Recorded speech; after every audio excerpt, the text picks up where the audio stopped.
હાથ જોડીને વિનંતી કે માન અને બાપ ને બાપુ જાળવજો. માન બાપ જેવા ભગવાન આ દુનિયામાં ક્યાંય કોઈ છે જ નહીં. અને તમારા મા બાપને તમે નહીં જાળવો ને તમારી પ્રજા તમને નથી જાળવવાની લખવું અહીંયા લખી લેજો. તમારા માત પિતાથી તમે છો, મારા માત પિતાથી હું છું. માત પિતા તમે ચૂકી ગયા સેવામાં એટલે સમજી લેજો કે તમે કરોડ રૂપિયાના આસામી હોય તો બેકાર ધૂળ કહેવાય. કારણ કે મને ને તમને આપણા જન્મ વખતની ખબર નથી કે માએ શું વેઠ્યું છે. એ વેદનાની જો આપણને ખબર હોય ને તો આ માવડીઓ રોટલા વગરની આટા નો મારતી હોય.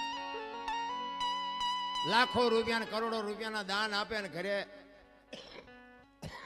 માન બાપ જો રોટલા વગરના વરાળું કાઢતા હોય જિંદગીમાં એનો ગાડી હાલે. રામ 40 લાખની ગાડી લઈને નીકળે, વાયલી સીટમાં જોવો કૂતરો બેઠો હોય, બોલો લબરક કરતો. હવે આમાં માને બાપાને બેહર્યા હોય તો અરે અમને સારું જોડું નથી જડ્યો, અમારો દીકરો કેવી ગાડી